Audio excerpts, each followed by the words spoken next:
praise for his populist anthem coming from all sides of the political spectrum, and for good reason. America and Americans are starving for something real, for something or someone to believe in, and millions need a hero right now, and maybe, just maybe, this young man, whom I believe is about 31, is what people have been looking for, craving, actually, a real-life American hero willing to stand up and tell the truth, all with a steel guitar in his hand. Here's why. You see, nothing is real anymore. We don't trust anything anymore, certainly not politicians. You know, the rich men north of Richmond, which, of course, is Washington, D.C. And when I say nothing is real, I mean it. It's getting harder and harder to tell something real from something fake. Let me put it this way. I spent most of the past 10 days with my family in Glacier National Park, which is in northern Montana along the Canadian border. It's about as real as it gets. We walked one trail for several miles called the High Line. It has sheer drop-offs, some of them hundreds, if not thousands of feet to the bottom, so intense in some places that guide wires are drilled into the side of the granite cliffs for people to cling to while they recite the Lord's Prayer under their breath. And yes, a couple of times that included me. And damn, did it feel good. We drove over Logan Pass at the top of Going to the Sun Road, a road completed back in 1932 at the vicious front end of the Great Depression. A road completed with thousands of pounds of dynamite and men, real men, willing to put their lives on the line day after day to complete a road many thought could never be built. They worked in harsh conditions for over 10 years to get it done, dodging rock slides, snow slides, and brutal weather over and over again because they knew failure was not an option. They were steadfast, and they persevered because they were Americans. Let that sink in. They were Americans, and Americans do great things. At least we used to. And they did it all for about $3 a day. Today, it seems too many people are rewarded for failing, and we keep lowering the standards so nobody gets their feelings hurt. And worse, we give favors to the criminals over the victims, and the elites sit in their ivory towers chortling over the challenges the rest of us face every single day.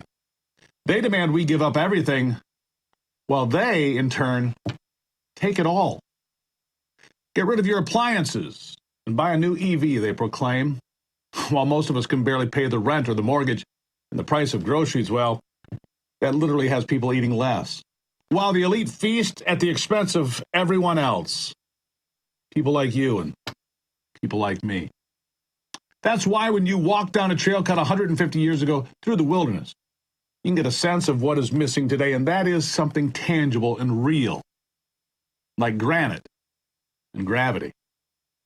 Social media is no replacement for real wilderness and genuine experiences. Video games don't put you at 9,000 feet with no way out, except the way you came in. And you know what else is great about so many of our national parks? They don't have cell service. So the families actually get to talk to each other, to laugh, to cry, to bond. You know, to hold on to something real. Each other. What a concept. Which brings me back to the $8 million offer. A week or two after playing for 20 people, Anthony claims the offers came rolling in. Some folks are saying he's a plant and that his success was part of an organized effort. Seems strange to me, considering he has apparently worked the third shift in a factory and battled with drug and alcohol issues. At least that's what I've gleaned from the man. And the bright red beard, well, that doesn't look contrived to me. And then when asked about all this that has happened, here's what he had to say. Listen. For the power of the wicked will be broken, but the Lord upholds the righteous. The blameless spend their days under the Lord's care, and their inheritance will endure forever. In times of disaster, they will not wither. In days of famine, they will have plenty. But the wicked will perish. Though the Lord's enemies are like the flowers of the field, they will be consumed, and they will go up in smoke.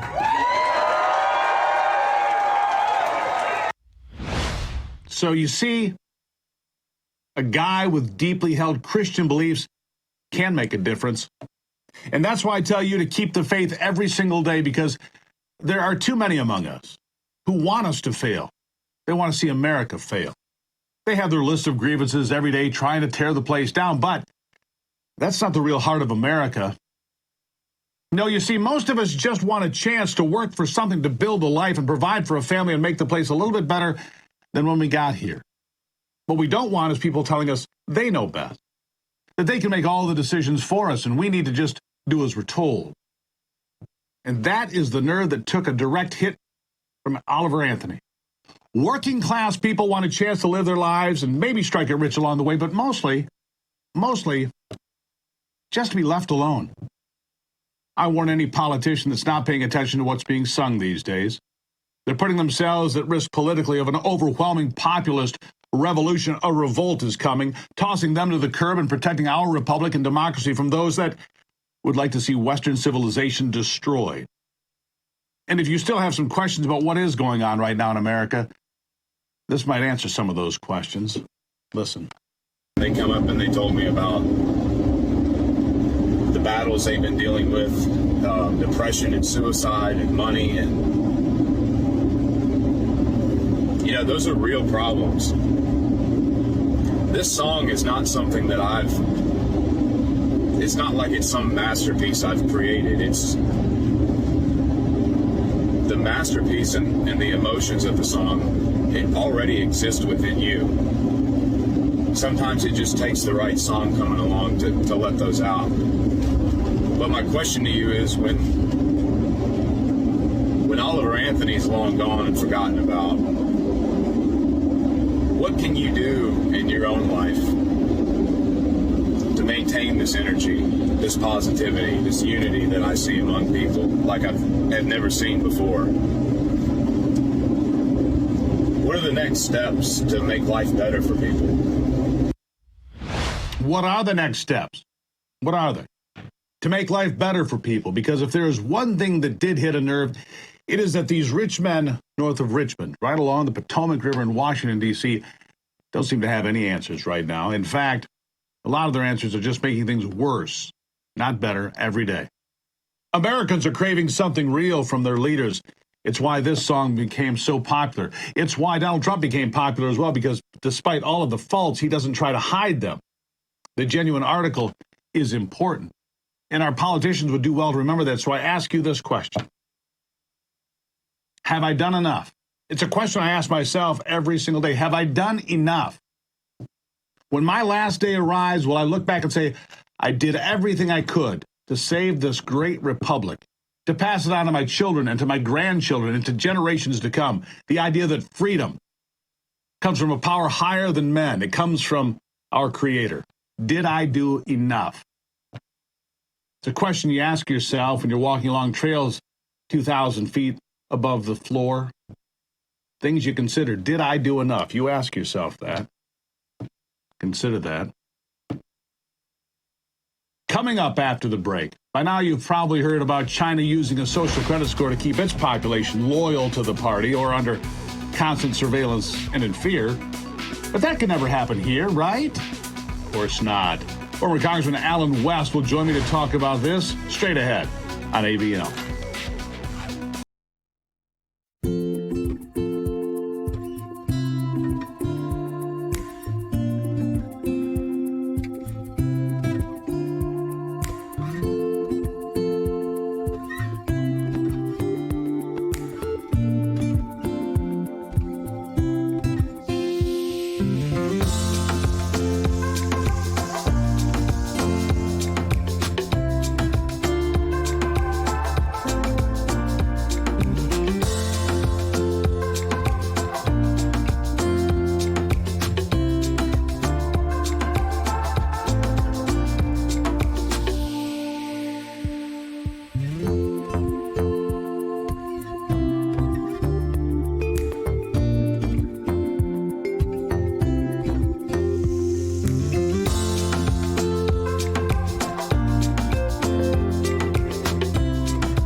power of the dollar is real. When conservatives withhold it from companies like, say, Bud Light and Target, and on the other hand, even more so when big investment firms like BlackRock and Vanguard decide where to invest based on an ESG score, well, what happens when that concept hits the individual consumer?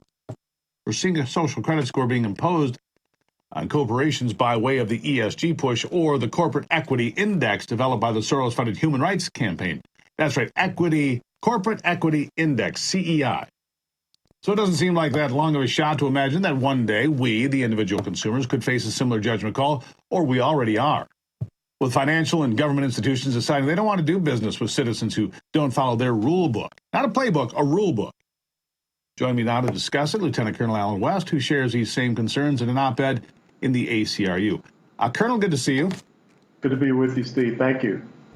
Here's the problem that I've, it took me a while to figure it out. I was a little slow on the uptake. But by the time they ruled out the Green New Deal, they're already halfway down the road. By the time they put DEI and ESG into the popular vernacular, they're already halfway down the road.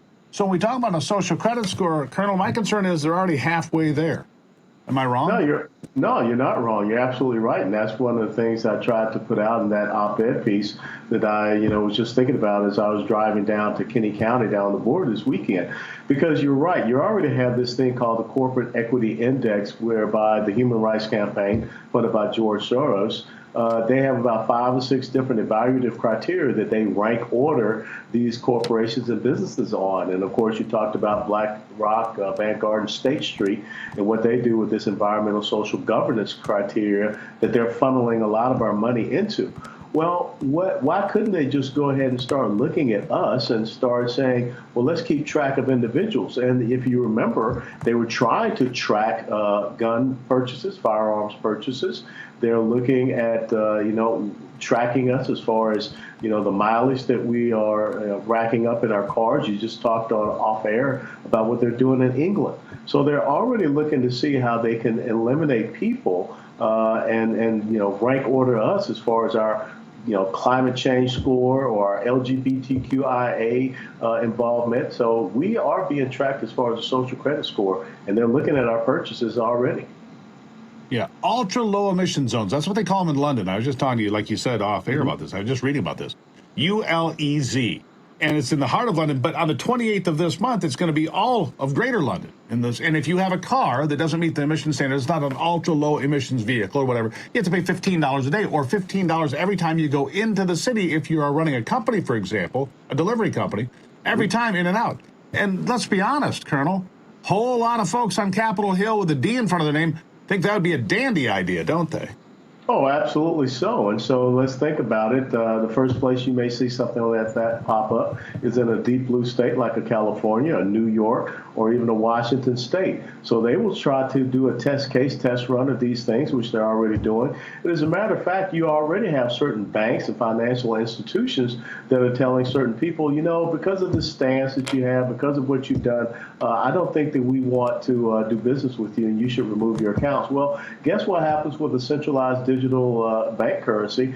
All of a sudden, they freeze your assets if they are going along with that centralized currency. And the next thing you know, you don't have access to your own funds because of what you're doing as far as your voting. Look what's happening in your state, in Michigan, where the Attorney General is bringing subpoenas and indicting people because they were alternate party electors. They weren't just Democrat electors. So all of these things are happening now. Yeah, and look at, if you don't think it can happen here, whoever thought we'd look just north of the border into Canada? A pretty free place most of my life. Maybe not quite America, but not too far off. And they were arresting truckers and doing exactly what you said, freezing the bank accounts of these people because they were protesting COVID lockdown and said, enough is enough, open Canada up. And Justin Trudeau rules with an iron fist, and he made the banks do as he told. The banks were doing the bidding of the government. There's the problem. Big government, big business, big banks, all together against you and I, people like you and me, sir. Absolutely right. And so they are going to be the ones to determine what freedom really is and what your rights are. And the heck with your constitutional rights, because everything is based upon their ideology. And if you don't agree with our ideological rights, then you are our opposition. We will criminalize you, but we will definitely punish you. And so this is what totalitarianism, what tyranny is all about. And this is not conspiracy theory stuff. This is stuff that, as you just said, north of us in Canada is already happening. Or think about the pastor that was up there just praying and giving out communion to those truckers, and he was arrested on created mischief. So religion, dragged off to jail. Dragged off to jail he was. So in London, so I'm curious about where we go from here, Colonel. Look, I'm obviously not giving up without pushing back. Neither are you. We sit here, we talk about it every week. But in London, for example, they're taking these big, 15-foot tree trimmers and cutting down these cameras that are supposed to take pictures of the people that don't have the ultra-low emissions vehicles. They're just cutting the cameras down with these big, trimming saws and clippers and so forth. What do we do in America? We're not quite to that point, but what do we do here to say, look, we're not going to give in to Big Brother looking over my shoulder. We're not going to give in to digital currencies controlled by the central government, not without a fight. But what can we do? Because often days we feel powerless out here, even those of us that have a voice like me and you. What can we do to affect real change and say, stop right there? Well, I think that's the most important thing. People have to be better educated, better informed in order to be better activated. And that's the mission that you have, Steve. That's what I try to do, to alert people and alarm them to these things. But then we have to hold our elected officials to a higher standard. Not so much the folks with the D after their name, although you do see some people that are deciding they're going to switch parties. But we need to have Republicans as loyal political opposition. They stand up and they push back against this and not allow this to happen. So I think that's what people are looking for. Individuals are going to stand up for their constitutional rights and not just give in to the ideological battle that we see ourselves in right now. Yeah, there you have it. Colonel, always appreciate your clear, concise comments, and this is important. There's never been a more important time in our lives. There's never been a more important election than the one coming up in November of next year. I can assure you of that, sir. Thank you as always. It's always my pleasure, Steve. Take care. Thank you. All right. Coming up, emails now showing that the now defunct Sweetheart deal secured by Hunter Biden's Eagle team was accomplished through a corrupt amount of illicit pressure from on high. I know you're shocked to hear that. That story up next on America's Voice Live.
new correspondence published by Politico and the New York Times shows that the now-defunct sweetheart deal secured by Hunter Biden's legal team was only accomplished through a corrupt amount of pressure from illicit people higher up. First, the DOJ's tax division never approved the full charges that the Delaware District Attorney's Office recommended, meaning DA David Weiss was limited to bringing charges in only his home state, forcing him to try to partner with Biden-appointed DAs in other places like California and D.C.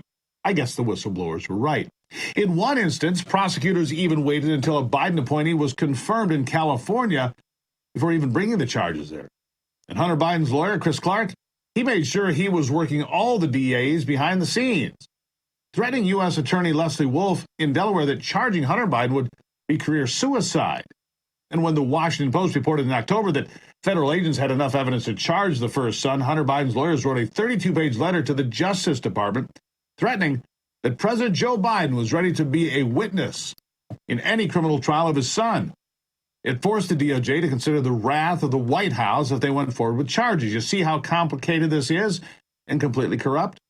Now, Weiss was then forced to take an in-person meeting with Hunter's lawyer, Chris Clark, where it seems the pressure continued to be put on him to avoid full criminal charges. And just 4 days after that meeting, IRS whistleblowers Gary Shapley and Joseph Ziegler were pulled from the case, and attorney Leslie Wolf recommended the sweetheart deal that was eventually settled upon, before it fell apart, of course. The pressure was on and will likely still continue throughout this special counsel investigation, if it's an investigation at all, and with the very same person at the helm, David Weiss, who we know caves to the pressure. Doesn't seem that the first son will be held accountable ever. That would be my guess. We'll see if political winds change. President Biden's Bureau of Alcohol, Tobacco, Firearms, and Explosives, better known as the ATF, engaging in what one firearms dealer calls a backdoor violation of the Second Amendment. The ATF has revoked the licenses of 122 firearms dealers already this fiscal year, the highest number of revocations in more than 4 decades. ATF Director Steve Dettelbach says, quote, "We've taken steps to hold accountable those few dealers who are engaging in these willful violations, but it's certainly not a few. Last year, the ATF revoked 90 licenses. In 2021, it was just 27. A Colorado firearms dealer, Anthony Navarro, was the one to call the revocation the Second Amendment backdoor violation and says his business was previously making $1 million a year. Now he makes less than $100,000. They've effectively financially neutered him. It's an end run of the Second Amendment. Former President Donald Trump will not be participating in the first primary debate this coming Wednesday, according to his latest announcement on Truth Social. He posted on Sunday, quote, "New CBS poll just out has me leading the field by legendary numbers, 62%. And he went on to conclude, quote, "The public knows who I am and what a successful presidency I had. I will therefore not be doing the debates." Trump has already indicated that he was not planning on showing up on Wednesday, with plans for a pre-recorded interview with Tucker Carlson instead. A second debate slated for September at the Reagan Library, and a Trump advisor says that Trump could still decide to participate in any later debate, but why would he at this point with that kind of a lead? Chinese real estate developer Evergrande Group is running short on cash, asking a New York court to approve a restructuring plan for foreign bondholders. Beijing tightened controls in 2020 on corporate debt, leaving the developer struggling to not default on $340 billion of debt. The group's collapse could have devastating ripple effects on the global financial system, but it continues to assure investors that it has its financials under control. The company says that restructuring plan has already been approved by legal systems in Hong Kong and the British Virgin Islands, but needs New York to sign off as well. Evergrande says it has more assets than debt, but just has had a hard time turning around property recently. We'll see. Well, not a good weekend for the Russians. Russia's first attempt at a lunar mission since 1976, it went up in flames. The Russian spacecraft, the Luna 25, crashed into the moon's surface Saturday after Russia's space agency lost contact with the vehicle that afternoon. Luna 25 was meant to be on a year-long mission exploring the south pole of the moon, one of the least explored regions, where scientists believe water may be stored in the form of ice. Spacecraft surpassed India's lunar spacecraft with the same intention, but wasn't able to land. India's lunar lander was launched in mid-July and has roving capacities to explore the lunar terrain. We'll see if they can actually set it down on the surface or not. Coming up after the break, our very own Ben Bergquam has returned from his investigative trip to see how other countries are handling issues with their borders across Europe. He joins me next on America's Voice Live.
Well, while I was away, Ben Bergquam and Oscar Ramirez were working their way across Europe. They've wrapped up their trip overseas, courtesy of Patriot Mobile. Thank you to those folks.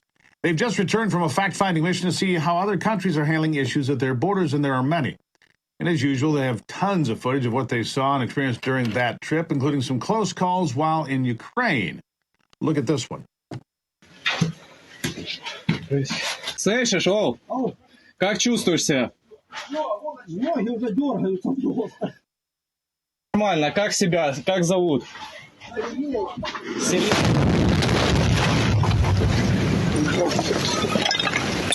Краску видишь мою? Уходи мне! Краска! Давай, спускайся! Ноги не вижу! Давай, сделай, иди!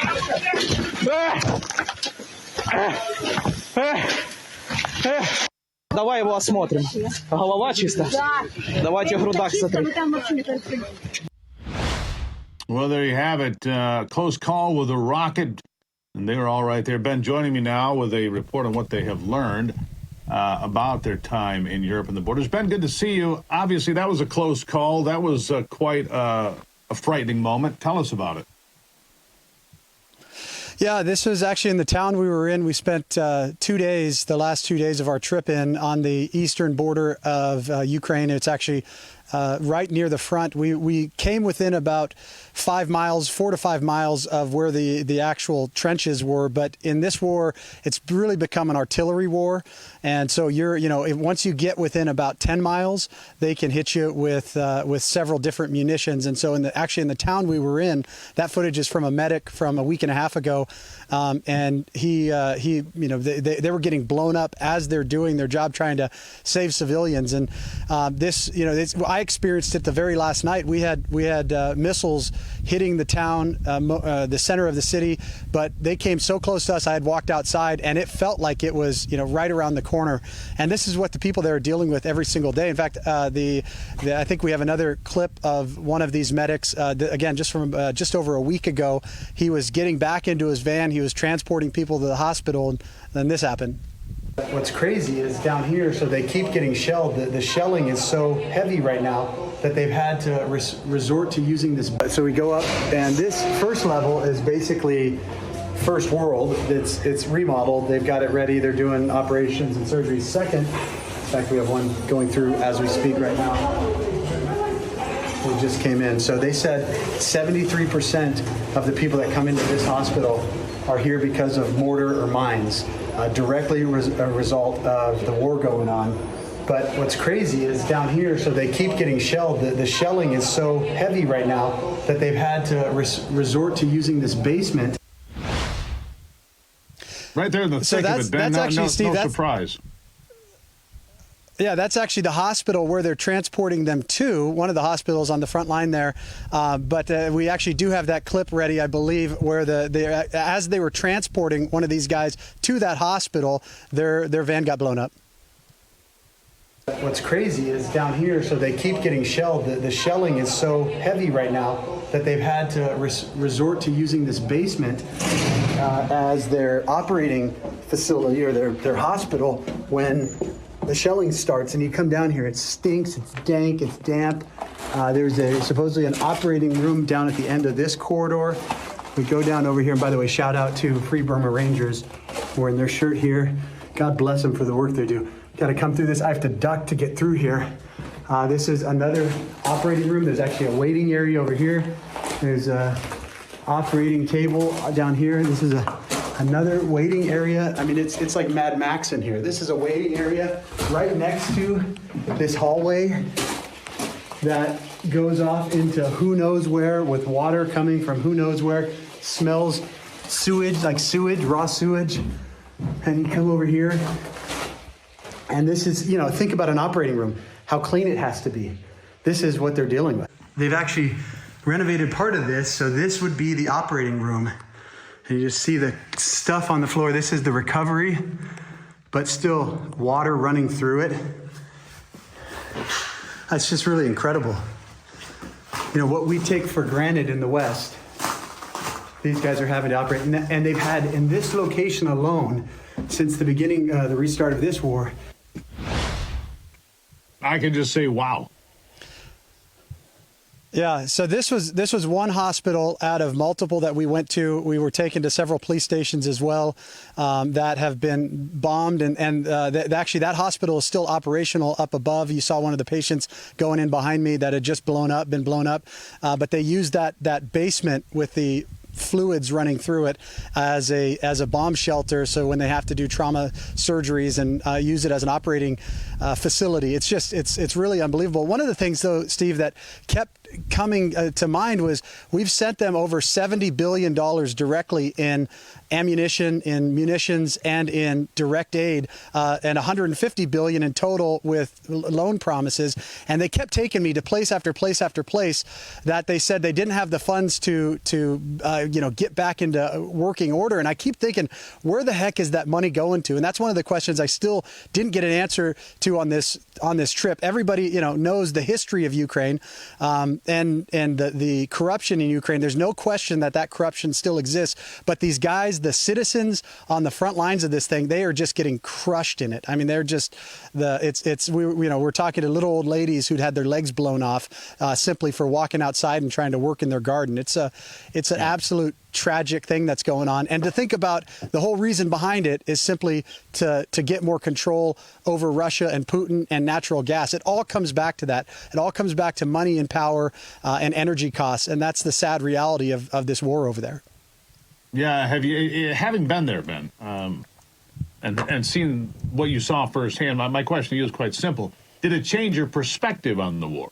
The United States government, as you point out, is saying tens of billions of dollars while we have homeless people on our streets, an open border to the south, and resources that we could use being sent there. And yet, the hospital rooms are in a basement with sewage on the floor. does it change your perspective? Because I think a lot of Americans are saying, what are we doing in Ukraine? I'm one of them. Any different perspective? Yeah. Yeah, so I would agree with you 100%. We shouldn't spend $1 in any other country until we take care of the citizens of our country. And I even mentioned this, people came up to us and said, oh, we just want to thank America for supporting us and helping us in this. And I told them directly, I was like, hey, we can't continue to do this. Our country's bankrupt. We don't have the money for it. And then when you look back at the history on this, this has all started, you look back at when we helped in the coup in 2014, they normalized natural gas prices in Ukraine. It increased the cost of natural gas to the citizens of Ukraine by over 1,000%.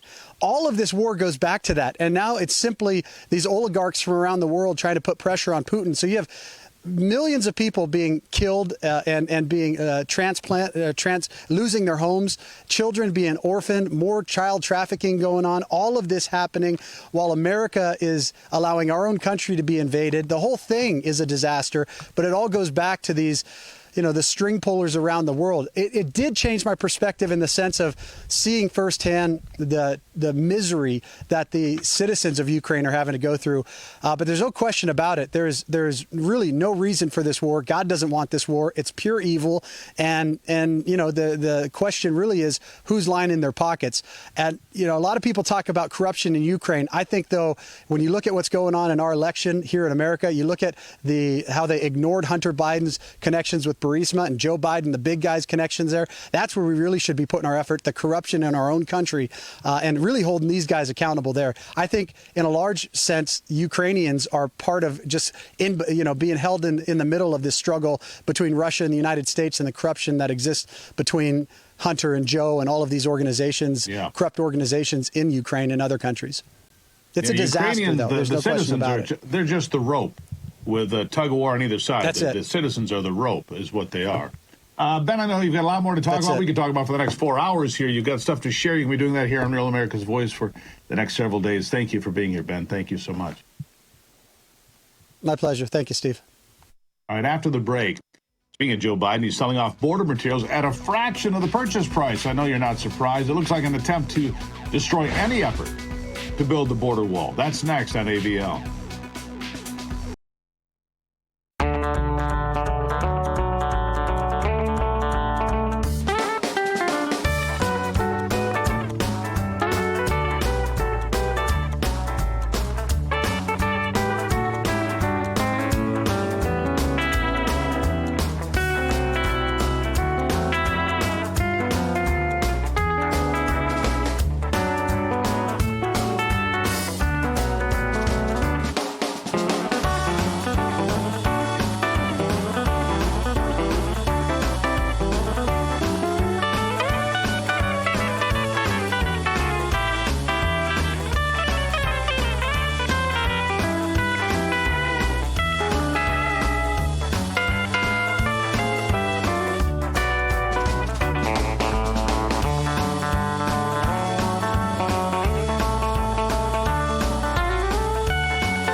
Well, in his continued assault against the American people, President Joe Biden now selling off taxpayer-purchased border wall materials at a fraction of the purchase price. I mean, pennies on the dollar here.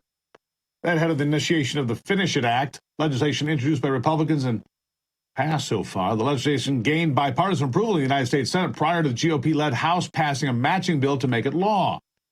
The auction house, Gov Planet, has been auctioning off border boles.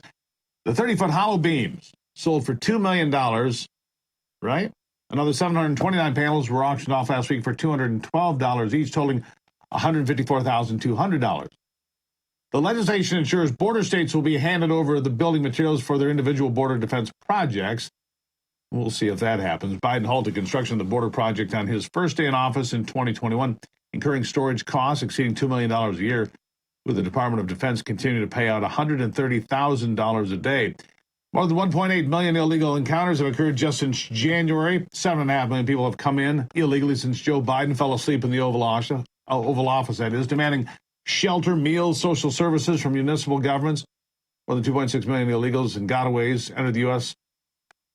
Just in the last few months. There you go.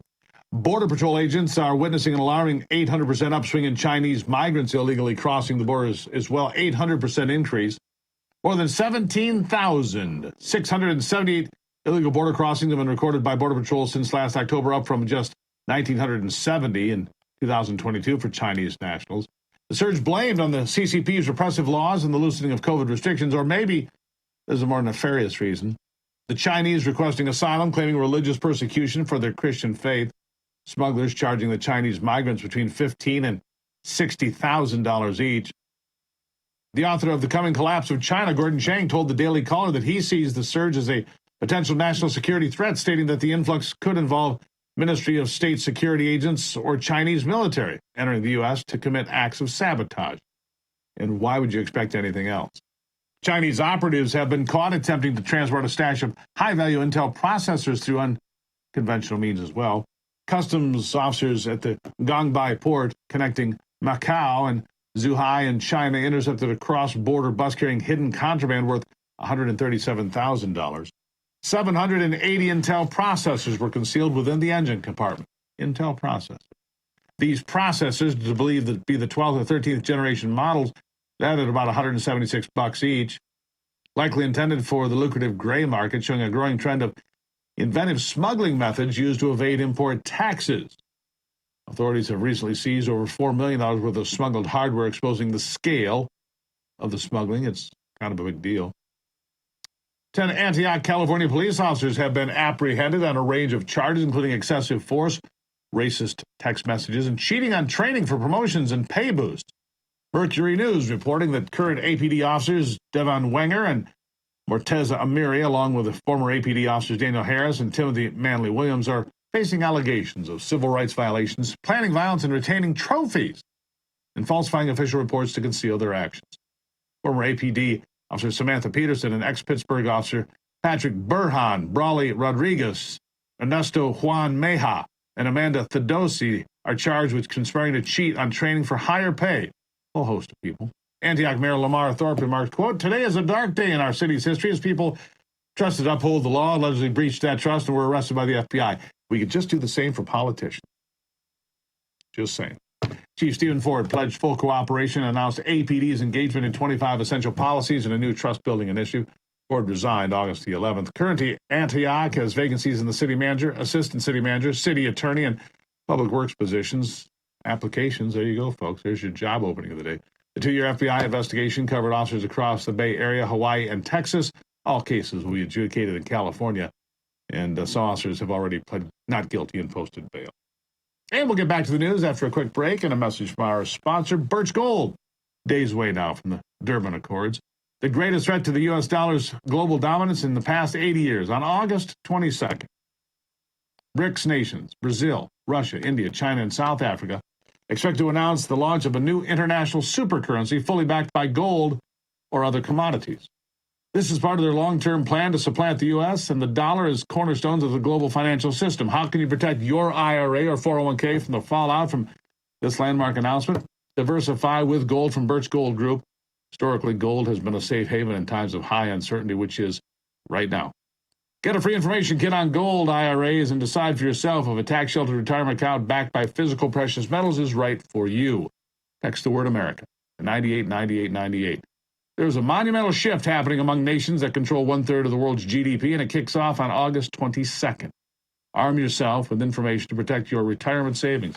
Text America to the number 989898. Claim your free information kit right now from Birch Gold. What are you waiting for? After the break, a story that reminds me of just how wonderful America is, kind of fresh in my mind, plus answers to our America's Voice question of the day. I'll be back.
Well, what makes America wonderful? Vacations make America wonderful. They recharge me and make me feel better about life. That's right. And I spent a good part of the last few days in and around Whitefish, Montana, Glacier National Park, and I thought, hey, maybe we'll share a few of the sights and sounds that we collected along the way. Here's a look. Look, we're in Whitefish, Montana. So here's the plan. Right on the edge of Glacier National Park. We're going to go into these mountains here. We're going to do whitewater rafting. We're going to hike in the mountains of America because they're beautiful. It's a beautiful going to the Sun Road.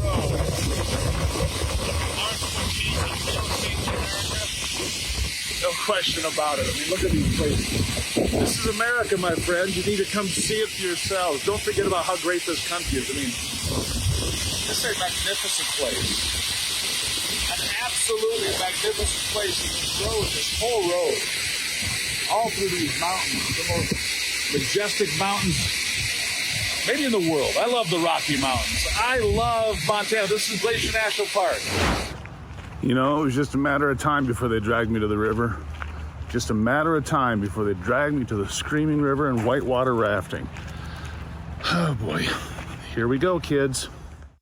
The only time you'll ever see another lake on this river is above, when the river's above high water, so what we mean is above 10,000 CFS. You can see some boats from Paola. It's a put in probably about Advise it, but if it's your sister or brother, shot.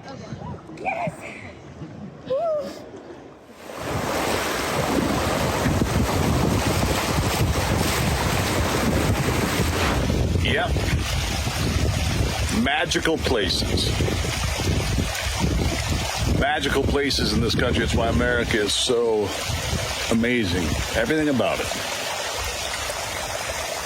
Here in Glacier National Park, you just find a little waterfall and sit down, fresh water coming off the glaciers. The same glaciers they said would disappear by 2020, and then they quietly took down all the signs in about 2019. Yeah, the glaciers are still here, smaller than they once were, yes, but still here. Remarkable place, this America. Remarkable place. And okay, so for those folks in the control room making their little wisecracks, I couldn't videotape while we're going through whitewater. I mean, then my camera would be on the bottom of the river, the middle fork of the Kalispell River, by the way. Anyhow, it's great fun. America is lovely, and no cell service there. Got to talk to people like, your kids and your wife. It was great. Anyhow, if you have a chance to go see America sometime soon, I think you should certainly do it. Glacier National Park, lovely place. All right, here's your question of the day. We'll get a couple of these in. The Biden administration is urging all Americans to get a coronavirus booster shot ahead of what it claims will be a new wave of infections. Are you ready to line up? Kim Harlan Hawthorne didn't get a shot the first time, not going to do it this time. I didn't think so. Christopher Hahn, no. Mike Reitz, no way, we didn't take the first one. A friend of my daughter passed away from a stroke after receiving his vaccine. He was only 30-something. I'll never trust the government again. Lynn McCabe, the CDC is doing a survey to see if you will get your kids vaccinated from the coronavirus. They called me. I took the survey to let them know I will never get the COVID vaccine for my kids, but I bet my survey will not be used. They don't want any negative reviews. We'll leave it there. In fact, we should return to that tomorrow because they are talking about it. They're pounding the drum. COVID, COVID, COVID. Relax, everybody. It's all good. It is good to be back. I'm glad I'm in the chair. You send me your comments. Tell me what you like. Tell me what you don't like. Go to stevegruber.com. Send me an email. Say, hey, Steve, this is what's happening in our area. Here's a story you should be covering. Anybody in Maui, send me a note. Tell me what really is happening there, please. All right? And don't forget to start your day tomorrow with me right here on Real America's Voice, The Steve Gruber Show, 6 a.m. I'll have plenty of coffee and lots of attitude, and then back for AVL.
Here are some of the headlines we are featuring today from your favorite news outlets at offthepress.com.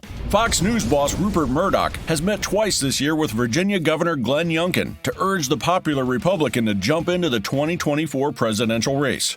Fears are rising that President Biden will seize on the Maui wildfires and other natural disasters as justification to declare a sweeping climate emergency, which could impact oil exports, offshore drilling, and other industries. 25 million Californians are under flood warnings after the once-in-a-century tropical storm Hillary hammered the state, leaving some residents trapped in their cars or even climbing trees to escape rising waters. And finally, Barbie's reign as the queen of American cinema has ended.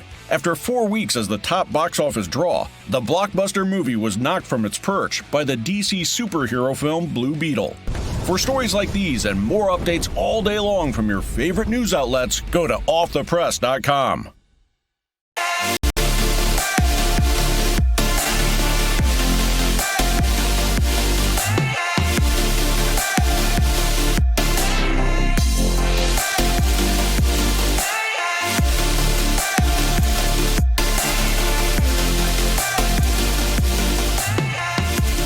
Good afternoon, everybody. Happy Monday. I'm Dr. Gina with my partner in crime here, Miranda Khan, coming to you from the RAV studios in West Palm Beach, Florida. Happy to be with you. Yeah, I hope your Monday is off to a good start. It's been a big week of news already, and we're just now on day one. Yeah. And most of the news that does not involve natural disasters actually involves President Trump. Mm-hmm. Yeah.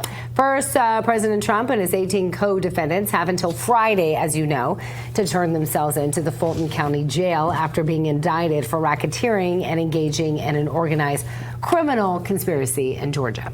DA Fani Willis says Trump and friends tried to overturn